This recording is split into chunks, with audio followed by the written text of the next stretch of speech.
So anatomy is body landmarks. Anatomical position, the first important thing in learning about anatomy and physiology is to know the anatomical position and landmarks. To accurately describe body parts and position, initial reference point, directional terms should be used in a medical setting. Correct anatomical position is standing up, erect with feet parallel and arms at the sides with the palm facing forward and thumb pointing away from the body. Chief of the patient, the nurse or physician should anatomically. So the nurse or physician should anatomically turn respiratory a certain part of the body. For example, a patient walks in emergency without hiking a wound on the posterior surface portion of the left lower leg. To clearly state the area of the injury, the nurse uses the term sural, which means posterior surface of the lower leg rather than writing back area of the lower leg. So knowing this term is helpful for this purposes. So abdominal means anterior body trunk inferior to ribs. Acromial means point of shoulder. Antecubital means surface of elbow. Axillary means armpit. Brachial means arm. Buccal means cheek area. Carpal means wrist. Cervical means neck region. Coxal means hip. Tolli means leg. Digital means fingers or toes. Femoral means thigh. Fibular means lateral part of the leg. Inguinal area of where thigh meets body part. Nasal means nose area. Oral means mouth. Orbital means eye area. Patellar means anterior knee. Pelvic means area overlying the pelvis anteriorly. Pubic means genital region. Sternum means breastbone area. Dorsal means ankle region. Thoracic chest, umbilical navel. So there is superior and inferior, right and left. If we put a midline, laterally,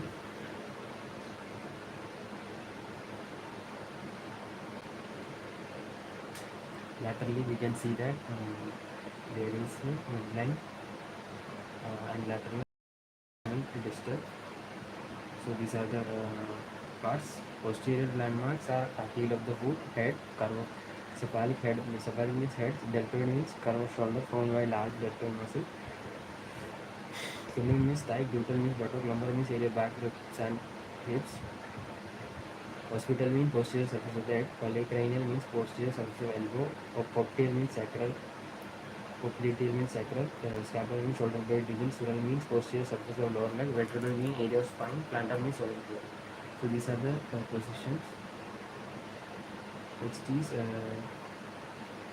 this one.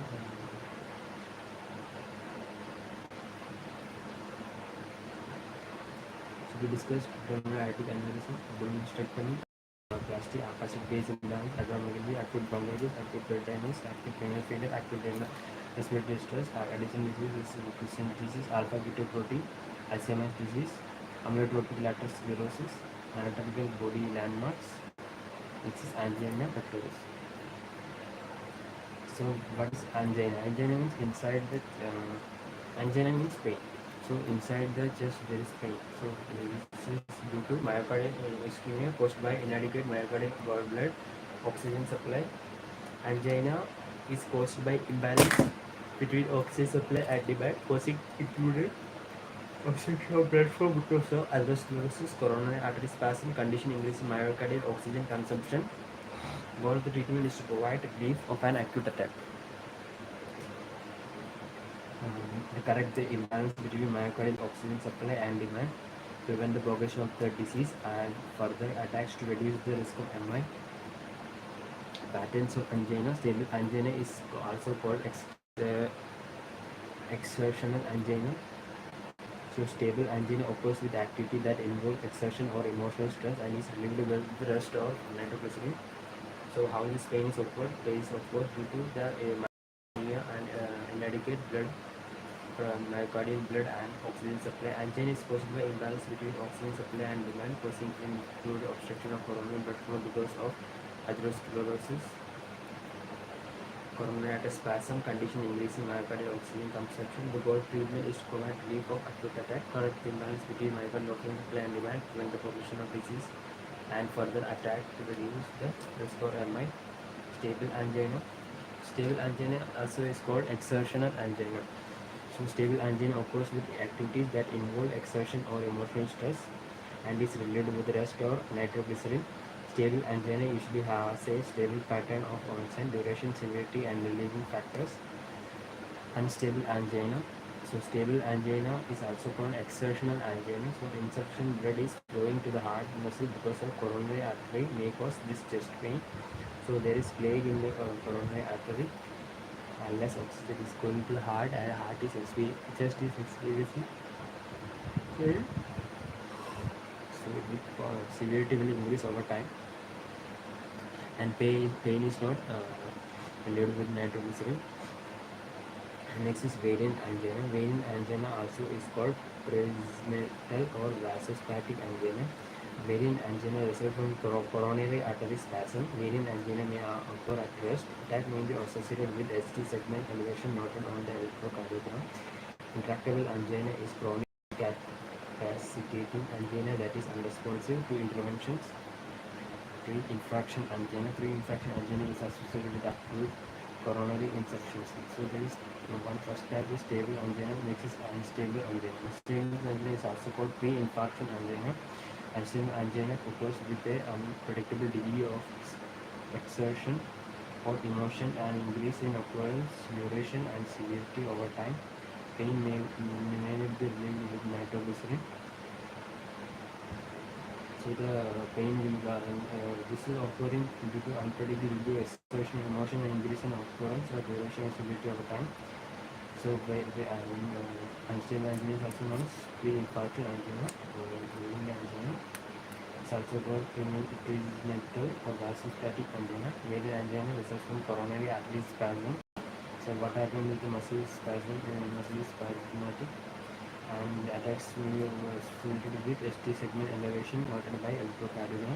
Intractable angina is chronic capacitating angina that is unresponsive to intervention.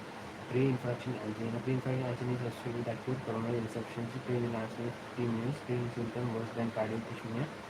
Post-infarct angina occurs after an MI, which residual ischemia may cause episodes of angina. Next is risk of factors: atherosclerosis, hypertension, diabetes mellitus, thromboangiitis obliterans, polycythemia vera, aortic regurgitation. Assessment: pain can develop slowly or quickly. Pain usually is described as mild or moderate. Substernal crushing, squeezing pain may occur. Pain may radiate to shoulder, arms, jaw, neck and back. Pain usually lasts than 5 minutes. However, pain can last up to 15 to 20 minutes. Pain is relieved by nitroglycerin or rest. Near pallor, sweating, palpitation, tachycardia, dizziness, faintness, hypertension, diabetes disturbances. So diagnostic evaluation by ECG. Yes, reading abnormal, ST depression or elevation, T-wave insertion during an episode of pain. Stress test, chest pain or changes in electrocardiogram or vital sign during test may indicate ischemia. Cardiac enzymes and troponins. Findings are normal in angina. Cardiac catheterization. Catheterization provides a definite diagnosis by providing information about the patency of the coronary arteries. So there is a cardiac enzymes and troponins. Stress test reveals that the chest pain or changes in electrocardiogram or vital signs during test may indicate ischemia. The cardiac enzyme and troponin findings are very normal in angina. Cardiac catheterization provide a definite diagnosis by providing information on the patency of coronary arteries. Primary nursing drugs are altered tissue perfusion, myocardium related narrowing of the coronary associated with atherosclerosis, spasm or thrombosis. Other diagnoses may occur in nursing care for angina, acute pain, risk for decreased cardiac output, anxiety, deficient knowledge regarding the condition, treatment plan, self-care and discharge news. Medical management. The goal of medical management are to decrease the oxygen demands of the myocardium and to increase the oxygen supply to pharmacological therapy and risk factor control. So medical how you manage it, manage how to decrease the oxygen demands of myocardium and to increase the oxygen supply to pharmacological and risk factor control. Surgical management. Frequently therapy include a combination of medicine and surgery. Surgically, the goal in management include revascularization of blood supply to the myocardium, coronary artery bypass or minimal invasive coronary artery bypass, percutaneous transluminal coronary angioplasty or percutaneous transluminal myocardial revascularization, application of intracoronary stents and atherectomy to enhance blood flow, laser to vaporize plaques, Percutaneous, coronary, endarterectomy to extract obstruction. Pharmacology, nitrates, the mainstay of therapy, nitroglycerin, beta-adrenergic blockers, metoprolol, toprolol, calcium ion antagonist, and calcium channel blockers, amlodipine, norvase, and dalbetiazole, antiplatelet and anticoagulant medication, hospital techniques, treatment and retired oxygen therapy, intermediate management, assess pain, provide bed rest, administer oxygen at 3 liter per minute by nasal cannula as prescribed. Administer nitroglycerin as prescribed to dilate the coronary arteries, reduce the oxygen requirement of the myocardium and relieve the chest pain. Obtain 12 lead electrogram, provide continuous cardiac monitoring following acute episodes. Instruct the client regarding the purpose of diagnosis and surgical procedures and pre-procedure and post-procedure expectation. Assist the client to identify angina precipitating events. Instruct the client to stop activity and rest if chest pain occurs to take nitroglycerin as prescribed. Instruct the client to seek medical attention if pain persists. Instruct the client to regard prescribed medications. Provide diet instruction to clients stressing that dietary changes are not temporary and must be maintained. Assist the client to identify risk factors that can be modified. Assist the client to set goals that will promote life changes in lifestyle, reduce the impact of risk factors. Assist the client to identify barriers to compliance with therapeutic plan or to identify methods to overcome barriers. Provide community research to client regarding exercise, smoking reduction and stress reduction. Recommendation: description of pain, onset, sudden or gradual, character, hiking, sharp burning or pressure. Precipitating factors, associated symptoms, anxiety, disappear, hypocrisy, dizziness, nausea, cyanosis, pallor, duration and elevating factors in angina episodes, response to prescribed medication, reaction to bed rest or limitation in activity, discharge and home healthcare guideline, prevention, teach the patient factors that may precipitate angina episode and appropriate measure to control episode, teach the patient to the modified cardiovascular risk factors and way to reduce them. Manage risk factors including hypertension, diabetes mellitus, obesity and hyperlipidemia. Each person in activity, each person has different level of activity that will aggravate angina symptoms. Most patients with stable angina can avoid symptoms during TB activity by reducing the speed of any activity. Medication: be sure the patient understands all medication, including the dose, route, action, and adverse effects. If the physician prescribes sublingual nitroglycerin and TG, instruct the patient to lie in semi-polar position. So what are the medication we are giving that when we give the medication, we have to check the dosage, route and action and the exact side effects. If the patient can prescribe sublingual nitroglycerin, instruct the patient to lie in semi-polar position. If the patient is taking sublingual nitroglycerin, we have to prescribe semi-polar position and take up to 3 tablets 5 minutes apart to relieve chest discomfort. 3 tablets in 5 minutes. Instruct the patient that if the baby is not obtained after injection of the 3 tablets, they should seek medical attention immediately. To check the expiration date and each tablet and to replace the bottle once it is opened with treatment. So expiration date of the NTG tablets and replace the bottle once it is opened. So every 3 to 5 months, once often, we need to do expiration date, 3 to 5 months. Complication: teach the patient the importance of not denying or ignoring angina episode. That is a complication. Angina, there are 3 types of angina.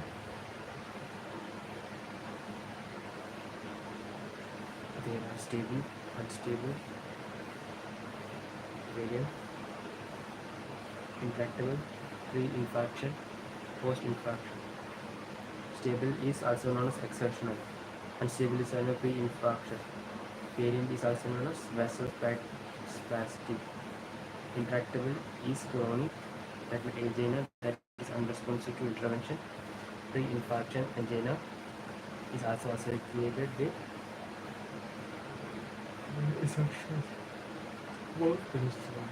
angina occurs after an MI when resident ischemia may cause episode of angina.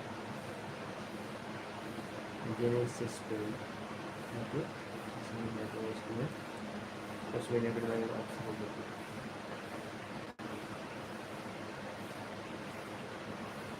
We'll discuss angina next is appendectomy.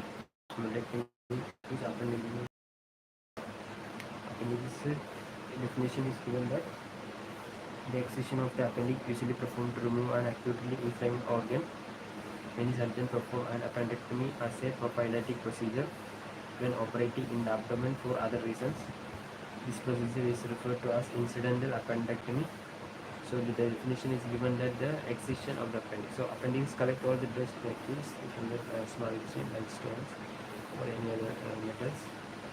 So which is removed acutely inflamed due to acutely inflammation. Many surgeons perform appendectomy as a prophylactic procedure when operating in abdomen for other reasons. This procedure is then referred to as incidental appendectomy. So positions: supine with arms extended on arm boards. Incision: meconial muscle splitting incision. Packs: laparectomy packs for folded towels. Instrumentation: major lab tray or minor tray. Internal sapling devices, supplies or equipments, basin set, blades, needle counter, pen rows, drain, culture tubes, solutions, switches, internal sapling instruments, medication. There is a basin set to collect the blades. There is blades like McBurney, which is make McBurney insertion. There is needle counter where needles are placed or disposed. Pen rows, drain where drain is collected. Culture tubes where culture is sampling. Solutions for bacterializing and disinfecting. Switches are also placed in the needles. Next is intersapling instrument to close the incision, and medication to reduce the bleeding. An incision is made in the right or lower abdomen, either transversely, oblique, or vertically. So McBurney incision is done in the lower right, lower abdomen. The surgeon has to subtract the wound. So the surgeon opens the wound edges. This vascular subtube is ligated. The surgeon grabs the appendix with a with the help of the babo clamp. He just grabs the appendix and he delivers it to the wound site. And the tip of the appendix may be grasped with Kelly clamp to hold it up. Most lamp sponge is placed around the base of the appendix to prevent contamination of bowel contents in case any spill out occurs during the procedure. So when the chances when we are using bowel we are pressurizing the appendix, so there will be leakage of appendix into the bowel contents will be contaminating the area of the appendix system. To prevent, they are using Kelly clamp to hold it, and most lamp sponge is placed around the base of the appendix. In the procedure, the surgeon isolates the appendix from the attachment to the bowel. Use the appendix using a Metzenberg scissors. So the surgeon, what he did after the placing of the stump, he put isolate the appendix from its attachment to the bowel. Metzenberg scissors. So he isolate the appendix from its attachment to the bowel using Metzenberg scissors. First he used Bavox. First he used incision, McBurney, which is lower right. After that he identified the vascular supply. He ligates the vascular supply. After the vascular supply is identifying his position and he is putting stump. After putting stump, he is ligating. He is using Metzenberg scissors. So taking a small bit of long tissues along the appendix, the mesoappendix is double clamped, ligated with free ties. So he is taking small bits of tissue along the appendix. So the mesoappendix is double clamped and ligated with free ties. The mesoappendix is closed and ligated. The base of the appendix is attached with straight cannula and the appendix is removed. So every time he uses stump, he uses cannula and sponge, lamp sponge. And after that, for the removal, he uses cannula and appendix is located in mesoappendix. The stump may be inverted into cecum using a first string stretcher on a fine needle. So stump may be inverted into cecum. The stump is inverted upside down into the cecum. So using a first string stretcher on a fine needle, cauterizing with chemicals or simply left around application. Sometimes the surgeon will left it alone. If he think that there will be no bleeding plus the medication or he uses some kind of medication or chemicals, or else he will entirely suture the part with fine needles and purse string stitches. And the technique is to devascularize the appendix and invert the entire appendix into the septum. So first technique is complete removal and using stump, and next is another technique is devascularizing the appendix and invert the entire appendix into the septum. So ligating and inverting the appendix into the septum. The appendix knife, needle holder, any clamps or scissors that have come in contact with the appendix are removed in a basin in the circulating venous. The wound is irrigated with warm saline and is closed in layers except when an abscess has occurred, as with acute appendicitis. A drain may be placed in the abscess cavity, exciting to the incision or a stab wound. An alternative technique may be used to the internal stapling device by placing the stapling instrument around the tissue at the appendicecum junction. By using the technique, the possibility of contamination from spillage is greatly reduced.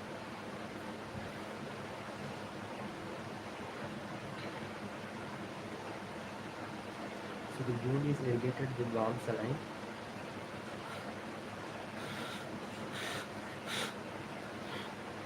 So another technique is that irrigate and invert the injured septum appendix. After the appendix or the knife holder, usually and clamp associated have the following contact under the basin inside the venous. The wound is irrigated with warm saline and is closed in layer except when abscess are occurred or with acute appendicitis. So the wound is irrigated with warm saline. Saline is properties of disinfection and is closed in layers except when abscess have occurred as with acute appendicitis. So if there is acute abscess, it will not be easy. Drain may be placed in the abscess cavity existing to the incision or stab wound. There is stab wound also. Alternative technique may be used to use the internal stapling device by placing the stapling instrument tissue at the appendicecum junction. So the technique they are using will be internal stapling device by placing the stapling instrument around the tissue at the appendicecum junction. By using the technique, the possibility of contamination from spillage is greatly reduced. Pre-operative resuscitation instrument used for amputation of the appendix are to be isolated in one basin. If ruptured, the case may be considered contaminated and the surgeon may elect to use antibiotic irrigation prior to closure of the abdomen without insertion of the drain. So after the surgical, you have to check that the drainage or the culture or if anything is contaminated or ruptured or the instruments is isolated. They like to use antibiotic injection prior to closure. So sometimes surgeon will say don't insert the antibiotic and don't try to contaminate. If it is ruptured, the case must be considered contaminated. If something is ruptured, the case is contaminated. So the insertion of the drain. So you may elect to use antibiotic irrigation prior to closure of the abdomen with the insertion of drain. There may be no skin closure of the wound with the appendix is ruptured. If the appendix is ruptured, there will be no skin closure of the drain.